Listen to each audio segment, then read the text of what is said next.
If you're just joining us, we want to tell you a little bit about the crew on board. Dr. Kjell Lindgren is the commander. He was born in Taipei, Taiwan, but spent most of his childhood overseas in England. He is married with 3 children. He was an instructor and jump master with the U.S. Air Force Academy, and he also has a doctorate in medicine. He served as a NASA flight surgeon and then as an astronaut aboard Soyuz, where he spent 141 days in space during Expedition 44 and 45. And as I mentioned, today he is the commander of Crew Dragon. Sitting next to him is his pilot, Bob Hines, who was born in Fayetteville, North Carolina. There he is. He's married with 3 daughters. He has a Master of Science degree in aerospace engineering and served 21 years in the U.S. Air Force as a test pilot and as a fighter pilot in the F-15E. He came to NASA as a research pilot, but today he's the Crew-4 pilot for Crew Dragon Freedom. A fine commander and pilot. You understand the role of pilot very well. You served it in Crew 2. That's right. The pilot's role is largely to help the commander keep track of what's going on with the systems, any off-nominal conditions, while the pilot is monitoring where the vehicle is and where it's going. So you work very closely together. Jessica Watkins is one of our 2 mission specialists, and she considers Lafayette, Colorado her hometown. Her college rugby team won the national championship in 2008. She's a geologist who completed several internships with NASA, including one testing system designs for the Mars Perseverance rover. She became an astronaut in 2017, one of the many turtles that are going around here at the NASA astronaut crew team. She's going up into space for the very first time as a mission specialist. The second mission specialist is Samantha Cristoforetti. She was born in Milan, Italy. She has 2 children. She's a fighter pilot, and in 2013, Cristoforetti launched into space aboard a Soyuz for a long-duration spaceflight to the International Space Station. Several years later, she was awarded the Knight Grand Cross of the Order of Merit from the President of Italy, and today she returns to space with Crew-4, 2 fine mission specialists.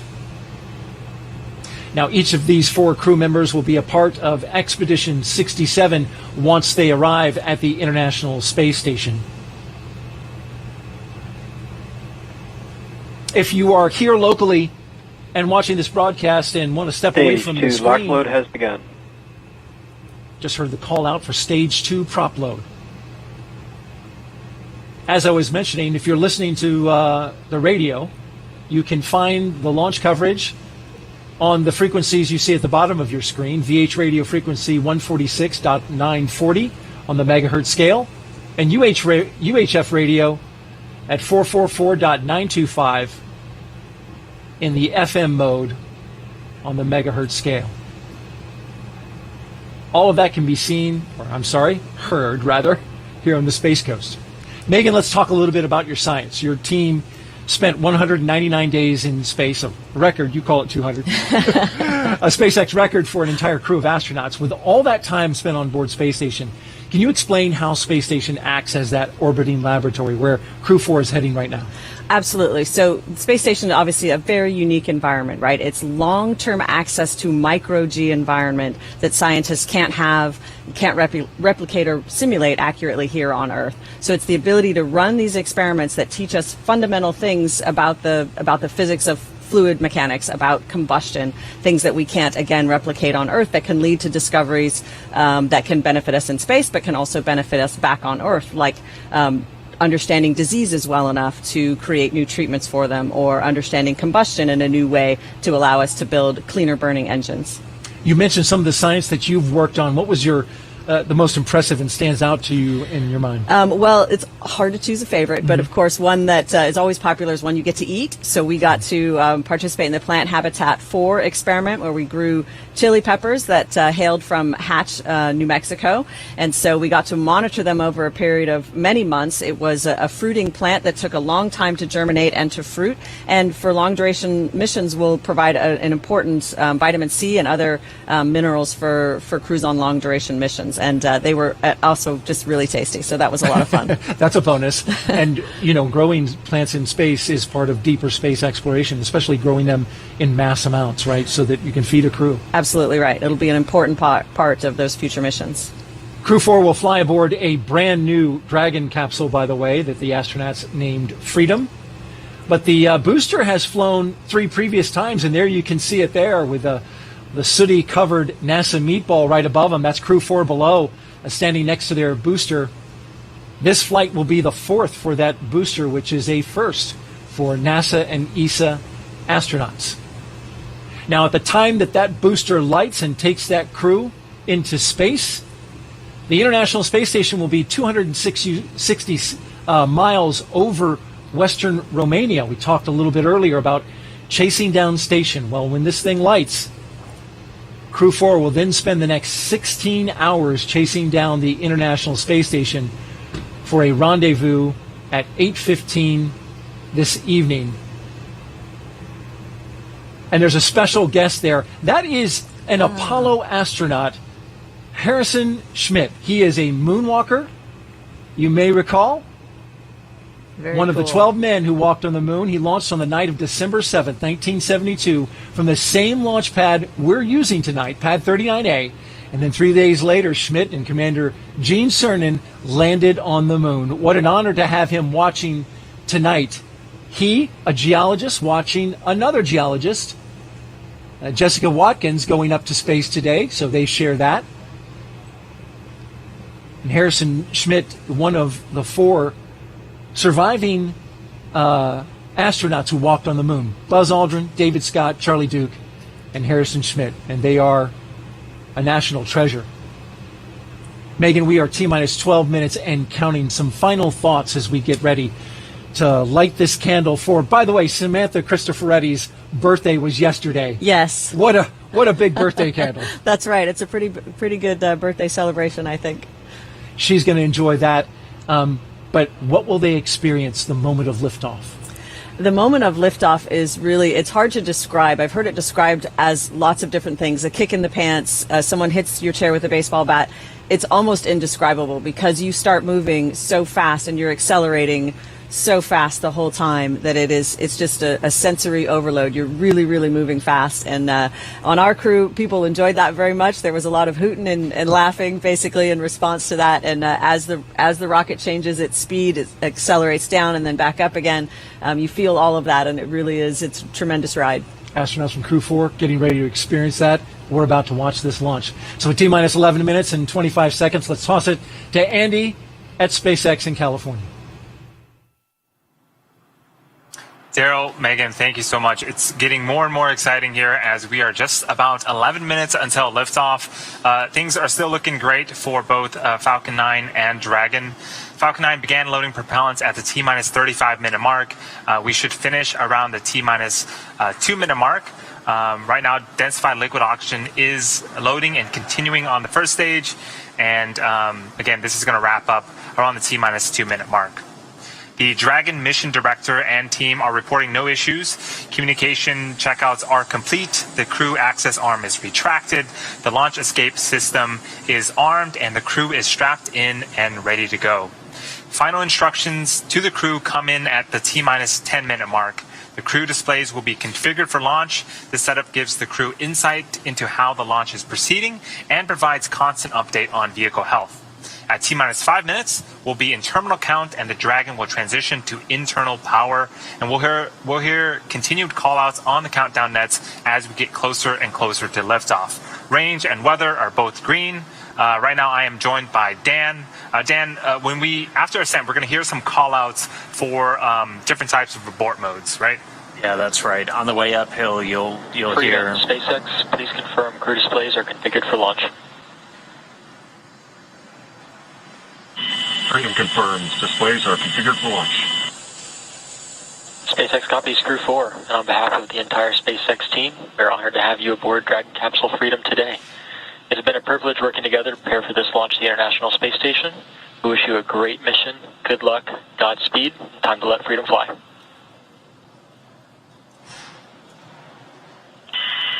Yeah, copy SpaceX. We'd like to take this opportunity to extend our thanks to our NASA, SpaceX, international partner teams, and most of all our families for getting us to the threshold of this amazing opportunity to launch to the International Space Station with Kennedy Space Center. A heartfelt thank you to every one of you that made this possible. Now, let's let Falcon roar and freedom ring. Okay, so crew displays are configured. The crew just reported they're good to go. They're ready to launch. Saw a couple of fist bumps there.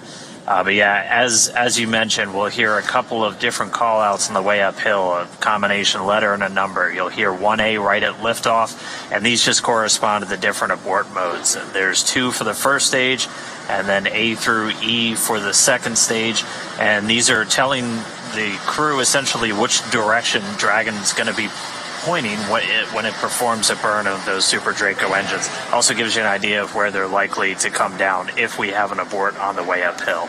But you'll hear those throughout the flight uphill. You'll also hear a number of call-outs from some of the key positions on the Falcon 9 team, the guidance, navigation, and control officer, and also the prop lead. And we're going to be looking to hear trajectory nominal, propulsion nominal, just as we make that flight uphill. It's going to be about a 9-minute trip from ground to orbit.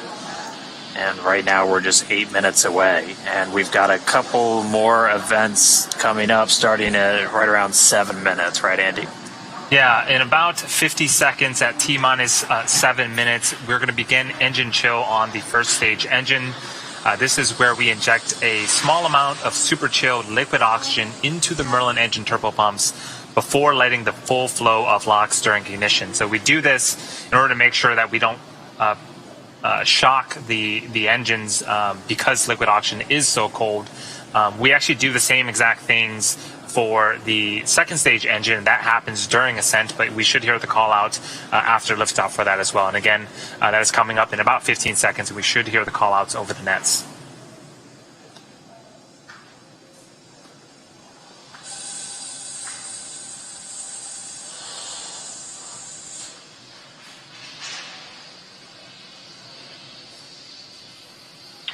Stage 1 engine chill has started.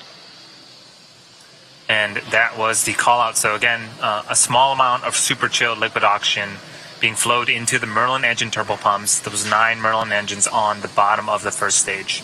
All right, now we've got a couple more events coming up. Right at about T-minus 6 minutes, so in 40 seconds from now, our next prop load milestone will be complete. We'll have all of the RP1, the fuel for stage 1, fully on board. It's at about 99% right now, so we should hear that any moment. After that, we'll hear a number of call-outs related to the Dragon flight computer. They'll get ready to configure for terminal count and then move on to internal power. RP1 load is complete. And then we hear the RP1 load is complete, so we got that a little early. So all of the RP1, the refined kerosene, is on board the Falcon 9, both the first stage just completing. We already heard that the second stage completed a short time ago. Coming up, we're going to hear the call out for Dragon to transition to configure for terminal count and then transition over to internal power.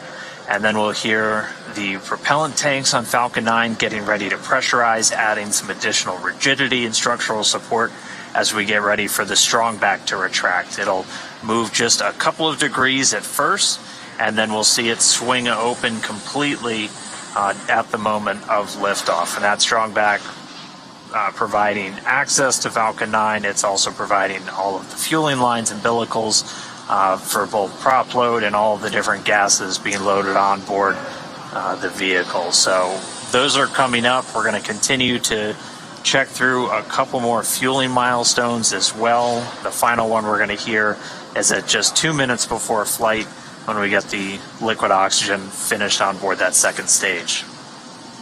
Dragon is in configure for terminal count. Falcon 9 tanks are pressurizing for strong back retract.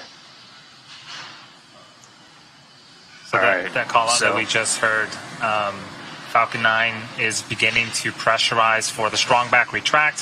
So if you look closely on the left-hand side of your screen, or excuse me, the left-hand side of the vehicle, there is a large truss structure. That is the strong back.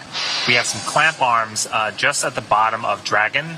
In about... Retract sequence has started. Stand by for Well, right now, those clamp arms are beginning to open up. You can see them right behind all of the white clouds around the vehicle. Once that is fully open, then the strong back structure will retract away to its pre-launch position about 2 degrees away from the vehicle. And as we get closer to D0, it will continue to recline back to make room for Falcon 9 and Dragon to lift off and clear the launch pad. So here's a great shot of those clamp arms at the bottom of the screen, opening wide open. And we should see that structure to the right of Falcon 9 and Dragon begin to recline away from the vehicles.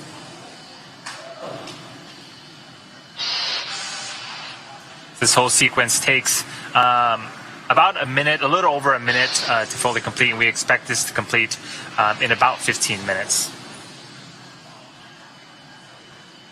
15 seconds.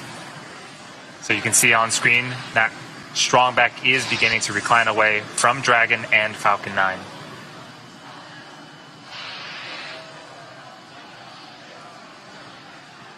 All right, now coming up next is going to be the finish of loading that liquid oxygen on the stage 1.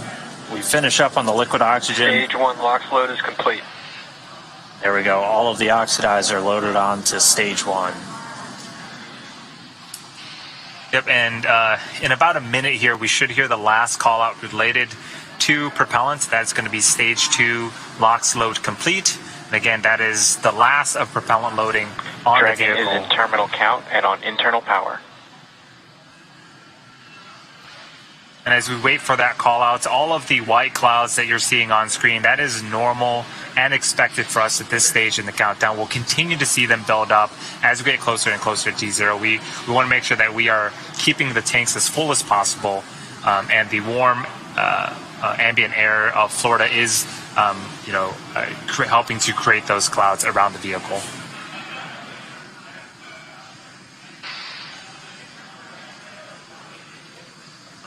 Coming up on 2 minutes until liftoff, standing by for stage 2 LOX load being completed.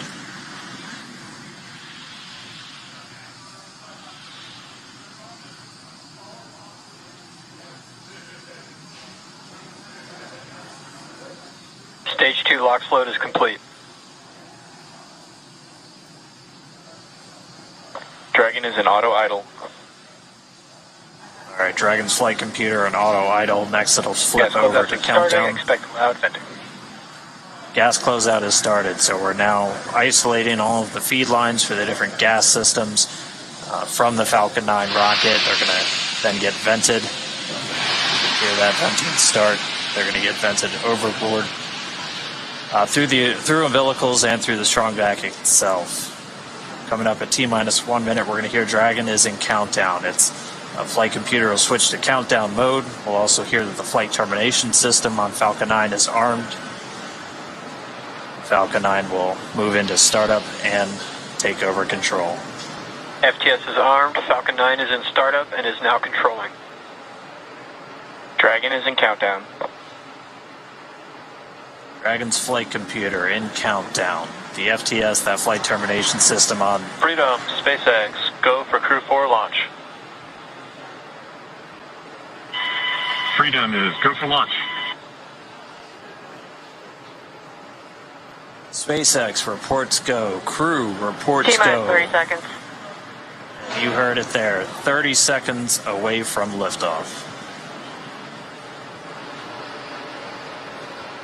T-minus 20. T-minus 15 seconds. 10, 9, 8, 7, 6, 5, 4, 3, 2, 1, 0. Ignition. And liftoff. Go Falcon. Let freedom ring. Godspeed, Crew-4.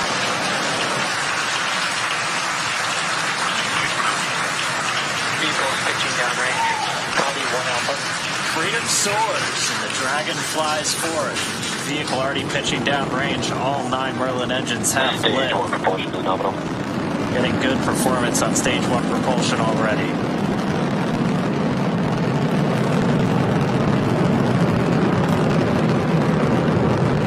We T plus 35 seconds into the 4th rotational crew mission on board Dragon and the Falcon 9. The 9 Merlin 1D engines on the first stage are beginning to throttle down in preparation for max Q. This is where the vehicle will experience the highest amount of aerodynamic pressures, so we'll throttle down the engines in preparation for that event.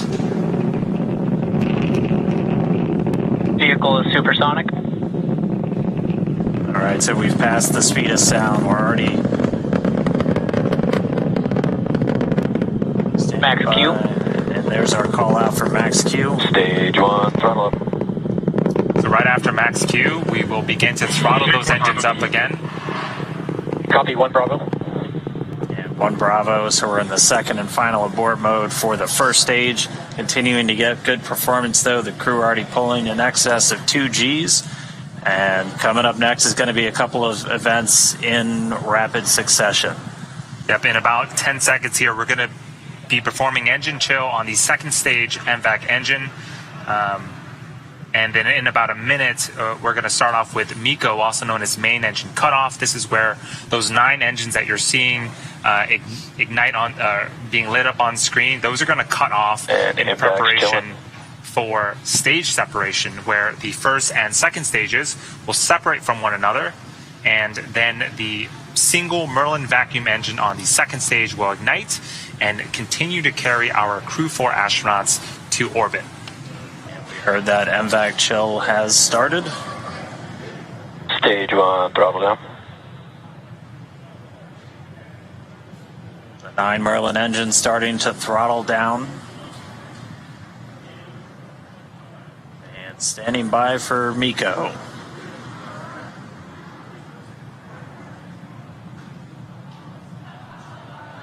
And MECO. Stage separation confirmed. So MECO, stage separations confirmed. And ignition. We see that second stage engine light. We're in 2 Alpha, the second abort mode. The second stage is lit, continuing to carry the Crew-4 astronauts onto orbit. And this is a fantastic view. On the left-hand side, this is the first stage, now separated from the second stage, but it's still being illuminated by that single Merlin vacuum engine on the second stage on the right-hand side of your screen. So right now, the first stage is making its way back to Earth to attempt its 4th landing on our drone ship, a shortfall of gravitas. The crew is on the opposite side of the engine that you see on the right-hand side of the screen. They are continuing with their journey to outer space. Seeing good performance on that lone Merlin vacuum engine on the second stage. The crew's G-load dips right when we hit that separation event, and it's going to continue to build up now. Shared acquisition of signal Bermuda. That means we're Dragon, now... SpaceX, nominal trajectory. Freedom copies, nominal trajectory. That was our guidance, navigation, and control officer. Nominal trajectory. Dragon's pointed in the right direction, continuing its flight to orbit. We heard Bermuda called out. That's one of the ground stations now receiving telemetry from the Dragon as it continues its path uphill. So we'll have the dueling boxes here for a while as the first stage makes its way down. That second stage going to continue firing until about a little over 8 minutes into the flight. Doing the heavy lifting now. The first stage has a couple of events itself in order to land on a drone ship. So at T plus 7 minutes and 25 seconds, it's going to start its entry burn. It's going to be one of 2 burns. This is where 3 of the 9 Merlin Dragon, engines SpaceX, nominal trajectory. on the first stage will relight and burn for about 30 seconds in order to slow the vehicle down before hitting the denser parts of the Earth's atmosphere. Acquisition of signal, New Hampshire. All right, now on the New Hampshire ground station, another call out there from our guidance, navigation, and control officer, nominal trajectory. Second stage continues to power. Call out just then, propulsion is nominal, the engine performing as expected. Crew pulling a little more than 1 1/4 Gs right now. Again, that's going to continue to ramp up, peaking just before we get to that second stage cutoff. Yep, this single engine here, Dan, can produce over 220,000 pounds of thrust in the vacuum of space, so they are definitely feeling it. And we're already about 200 kilometers in altitude. Dragon, SpaceX, nominal trajectory. Freedom copies, nominal trajectory. Great call out that we are headed in the direction that we need to, and we just heard from Shell, the commander. And we should get one more of those trajectory check-ins in about 30 seconds from now. And then we'll start to hit our events in rapid succession as the first stage continues to make its way back home. The second stage will start to wrap up its job of delivering these astronauts into orbit.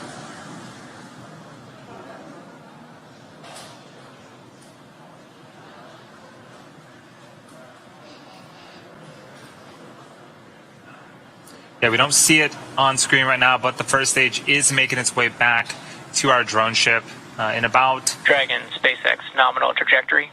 in about 30 seconds here. It's going to start its entry burn. Freedom copies, nominal trajectory. And there was the other call out that you were mentioning, Dan, about trajectory. Things, again, continuing to look very, very good for the ascent portion.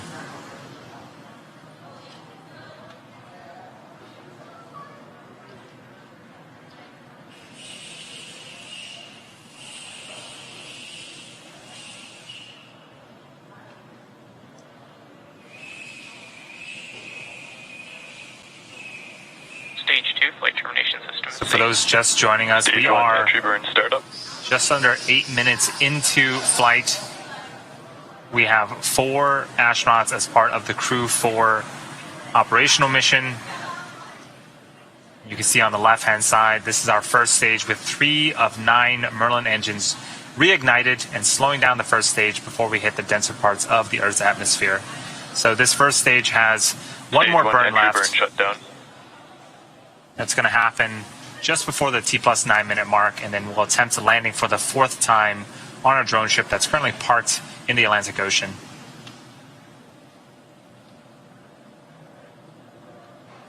So as that entry burn completes, Terminal guidance. we're in the final stages of the second stage's flight into orbit. We're about to pass through several of the different abort phases, which essentially correspond to areas along the very northeastern seaboard of the U.S. and then across the Atlantic and off the coast of Scotland. But continuing to get call-outs that Stage 2 propulsion is nominal. Copy, Shannon. And the call-out of Shannon, Ireland, that's Stage 1 transonic.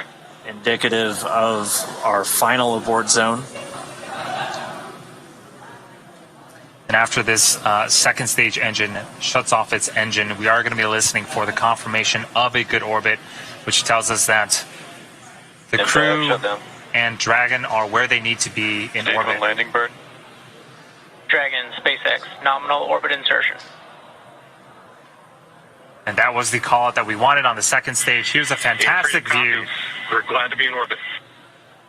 of the first stage. SpaceX launch escape system is disarmed. Fantastic view of the first Landing leg stage. deployed.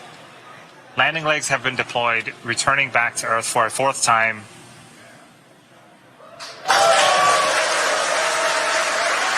And just like that, a 4th landing as part of the Crew-4 mission.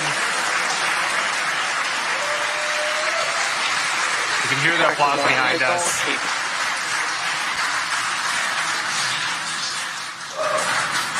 But prior to this, Acquisition signal, Newfoundland. we saw the crew, we heard that the crew has been successfully inserted into a good orbit, and this is them in 0G, and 2 of them for the first time.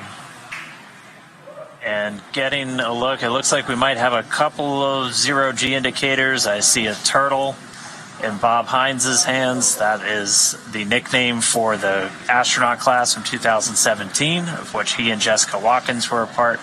I believe we've got a monkey floating over by Samantha Cristoforetti. But first view of Crew-4 on orbit.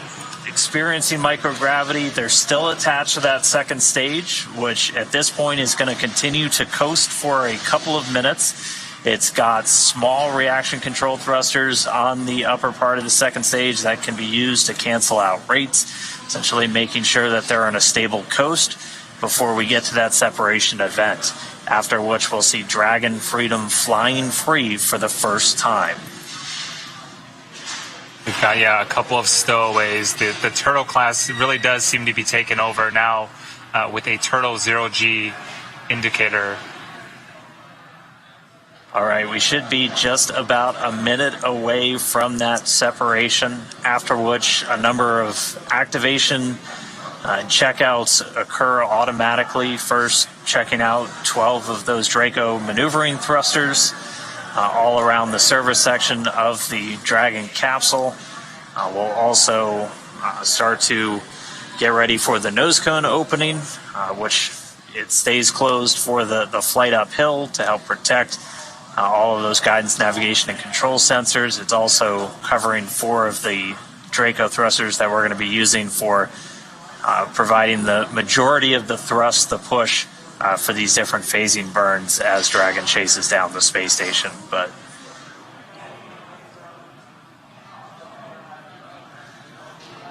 all right, standing by for separation.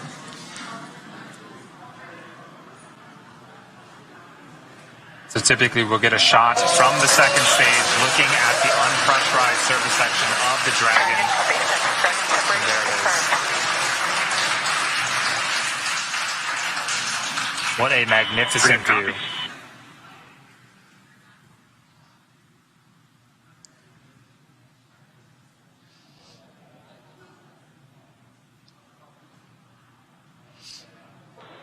And looking like a good separation, good rates. Wallops and Dragon Freedom flying free for the very first time.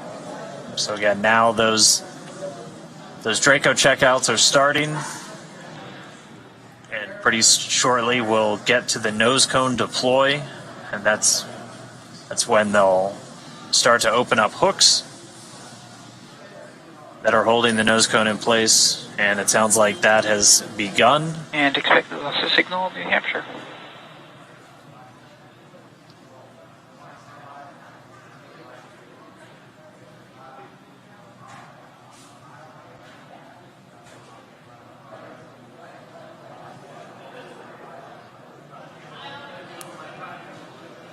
So though the crew, as we see them here inside Dragon, they have separated from the second stage, but they still have about a 16-hour journey before making it to the International Space Station and docking tomorrow, or today, later on today. But it is so great to see them flying free in space.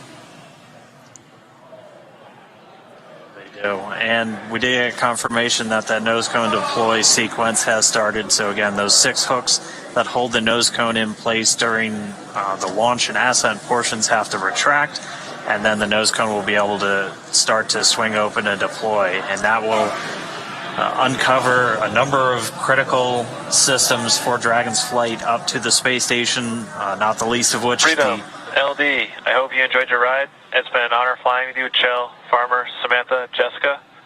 Have a safe journey to the space station. Say hi to Crew-4 for us, and we'll look forward to seeing you when you get home. Indeed, the dream is alive. Awesome words from our CE. Dragon, CE, privilege having you fly with us. Good mission. We'll see you later.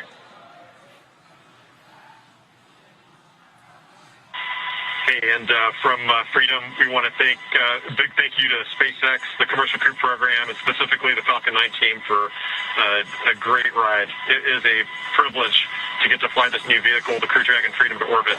Huge thanks to the teams that assembled and prepared her for flight. We're feeling great and looking forward to the view.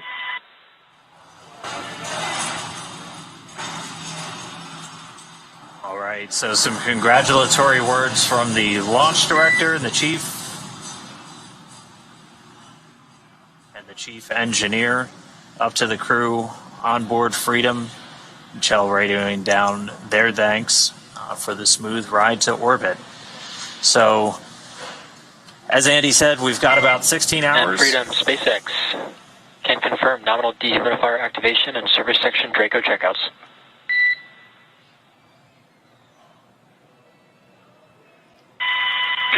copies. Equals activation complete. We're going to go visors up. And that call from the Corps here in Hawthorne Core copies, your go. indicating that we had good checkouts of those 12 Draco thrusters around the service section. There's 4 to go after we get the nose cone open and the ECLIS, the environmental control and life support system, activated and running inside Dragon. Crew will be able to get their visors open and pretty soon get out of their suits and settle in for a 16-hour ride to the space station. So, with Crew-4 now successfully on orbit, let's head over to our counterparts at the Kennedy Space Center. It looked great on TV. I'm sure it was even better in person. Daryl, Megan, how are things over there on the ground? Well, thank you very much, Dan, and you're absolutely right. It was phenomenal here at the Kennedy Space Center watching the launch of Crew-4. Wow, Megan MacArthur, NASA astronaut, pilot for Crew-2, and she's been on the space shuttle. You got to watch that launch, and I saw you taking it in. It was spectacular. It really was wonderful to see a launch up close again, a night launch, which it's been a while since I've seen one in person. Just spectacular. It never gets old. I think if it gets old, you're probably in the wrong business. Absolutely. It was so loud, so powerful. The roar of the engines when it lifted off, it seemed louder than usual, but that just might be because of the atmospherics. And then that light off the water, what a beautiful sight. Not only were we watching, but also crew on station tuned in to the NASA TV broadcast, watching them lift off as they await for them to arrive tonight at 8:15. That's right. I know they're excited for lots of reasons. One, they're going to get to see their friends, and they're going to get to come home themselves. So they're looking forward to it. All right. Well, Megan, thank you for your thoughts on that. And we also have a very special guest who watched the launch with us here at the Kennedy Space Center. Let's get over to Megan Cruz, who is with one of the astronauts who walked on the moon almost 50 years ago. Megan?